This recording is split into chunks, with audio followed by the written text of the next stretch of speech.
Hello and welcome to part 2 of Dev Maths and Stats Refresher Course, Lecture 5. We're going to have a look at integration and area before moving on to definite integrals. So, integration and area kind of points towards a sort of handwritten approach to start with because it's very hard to make Maple do this. What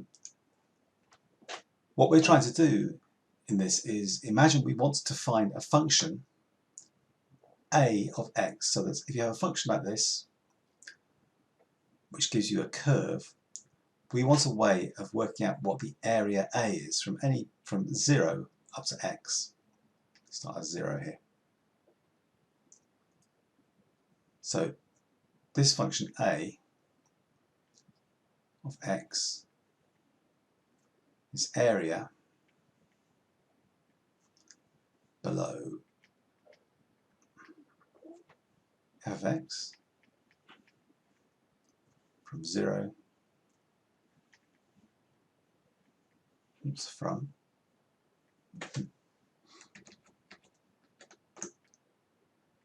0 to x. So it's the blue area.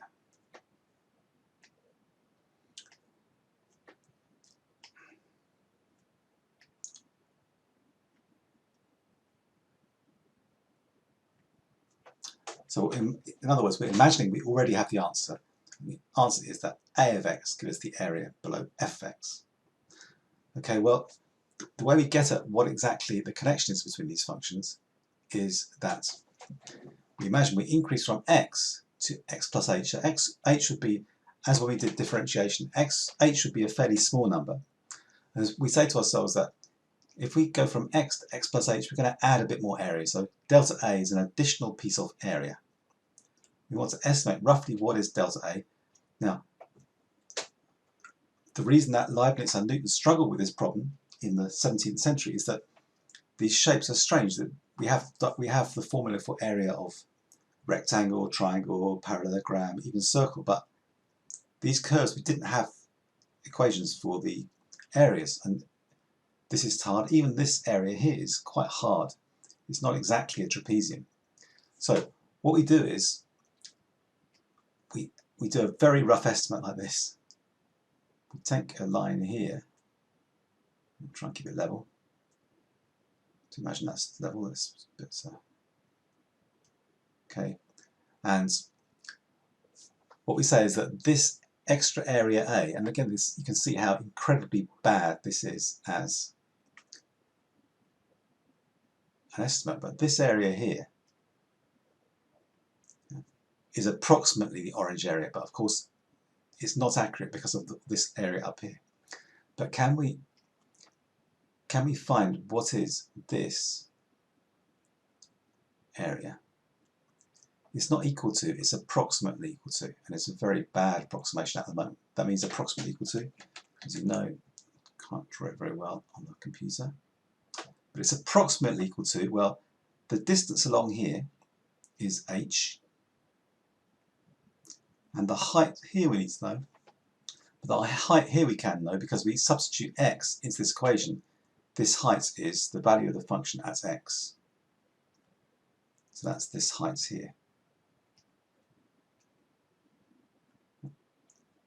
So the area is approximately equal to h times f of x times the function of x. Okay. So if I just divide both sides by h, I find that, oops, I'm still in white ink, I find that delta A divided by h, so the change in area divided by h is approximately equal to the function. So the value of the function everywhere is giving us the ratio between the increase in the area and the distance we add to x. Now as h becomes small,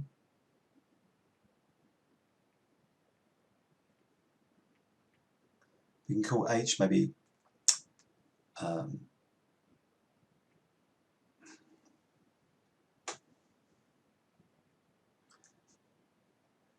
as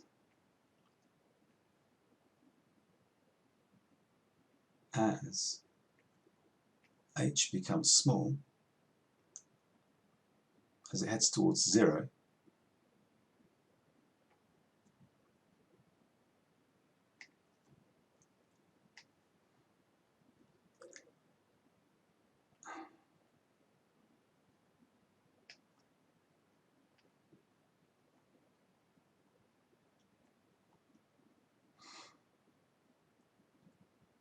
as h becomes small,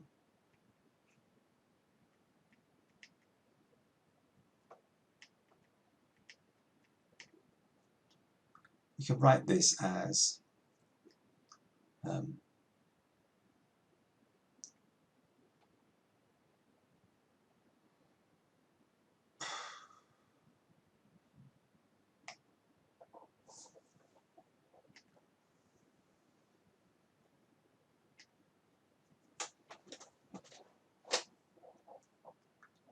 so as h becomes smaller and smaller, instead of writing h, we can think of this as we did with differentiation and think this, call this dx, a small change in x. As h becomes very small, we can call it dx. And as a becomes very small, we can call that dA for a small change in area. And as h gets smaller and smaller and closer to 0, we end up with this. To get proper error, this becomes closer and closer to 0. So as h becomes closer and closer to 0, we end up with the derivative dA by dH is exactly equal to f of x squared. Just with differentiation, when you let x go to 0, you get the exact answer. Here you get, because we are essentially doing differentiation, as h becomes equal to 0,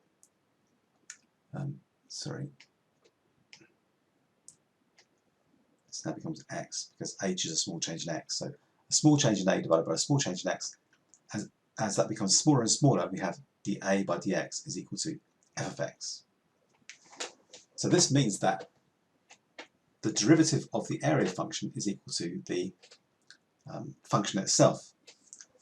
But if you remember what we had previously, because of the fundamental theorem of calculus, if the derivative of this is equal to this, by the fundamental theorem of calculus, that means that if we integrate this,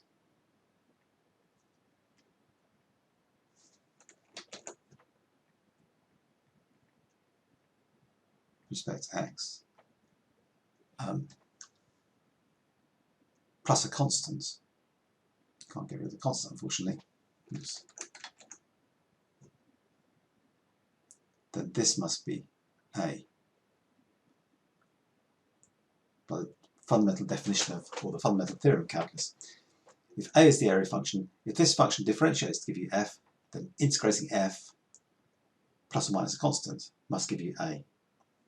So it turns out that integrating a function actually gives you the area from 0 up to the point you're at, the point x. Okay, if we go back to the notes here, that's what you need to know. So the area of the area under a function is equal to the integral from the integral of the function plus or minus a constant. See the notes, the diagram of justification of that. That's an important thing to bear in mind, that relationship between area and integration. Finally, we'll just finish with some examples of this. First of all, just a direct mathematical example. What's the area under 7 under f is equal to the square root of x between x equals 1 and x equals 4? Well, if you write it out, this is how we write it out. So the area function is equal to the integral of the square root of x plus or minus a constant. And just to give you an intuition of what we're doing here, this is that. the function this time is the square root of x, which you might remember it kind of looks like this. Let's call it x to the power half, which is the square root of x. And we're trying to find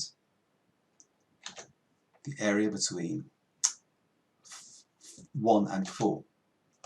So what we'll do is we'll find the area up to 4, find that total area, and subtract this area. So the total area up to 4, subtract the area up to 1 will give you the answer.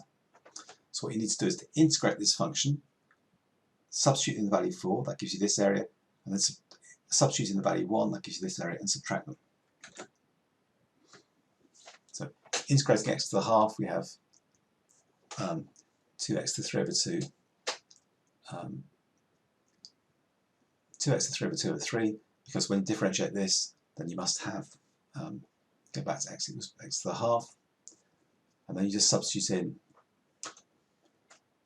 4, substitute in 1, so put 4 into this, 4 to the power 3 over 2 is, the square root of 4 is 2, it's interesting it writes like this, square root of 4 is 2, 2 cubed is 8, 8 times 2 over 3 is 16 over 3. Maple writes it like this for some reason, it doesn't realise that you can square root of 4, this is obviously 16 over 3.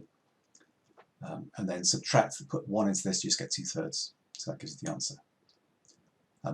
You don't have to worry about c because it's been eliminated because it subtracts it. Simplify this, you get 14 over 3. Normally this problem would not be written like this, we'd write it like this form. Oops. So the numbers at the top and bottom are called the limits. And what this means is that you find a function that integrates into this, don't worry about the constants. Find something that differentiates into this, sorry. So integrate it, put in the 4, put in the 1, and subtract the answers. So finally, a much shorter example. Constant flow investment funds. So this is a constant flow investment funds, and I0 is just a constant, e to the minus RT. This minus sign means that the investment funds are doing something like this from an initial level. They're declining like this. So over time the investment is declining. You're trying to find the total amount of investment, which is the area here under this curve. So what you need to find out is the initial level of investment, the initial level of capital stock, plus the integral from time equals 0 to time equals t equals 1 of this function. So what you can do is integrate this and substitute in the 2 arguments, and you find this answer. So let's just do that screen, so on the whiteboard.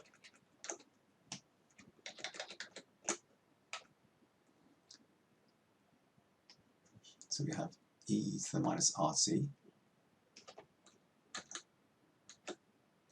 which wants to integrate between 0 and t1. It's also multiplied by I0.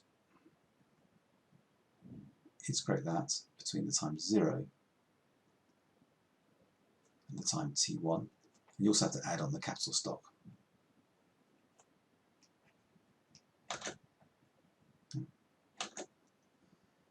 So the way you'd write this is that first part, K0 just stays there. It's normally written like this as an intermediate step. That's how we do the working. You just put the limits here to remember those limits and find something that will differentiate in this. So it's going to need to be,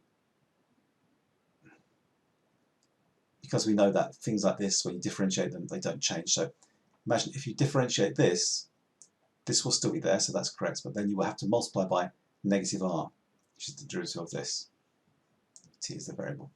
So that means that if you start with that, or better still, to show it like this, then when you differentiate this, the negatives will cancel out, the r will cancel out, you have better back again. So this is the correct integral. Then, once you've integrated it, then you substitute this into it, so put this into here, So you have minus I naught over r e to the minus r, and then puts t is equal to t1. So that's putting the first limit in, so this, you get this. Then you subtract what happens if you put the lower limit in. So putting 0 into here, e to the 0 is equal to 1. So we minus I naught over r.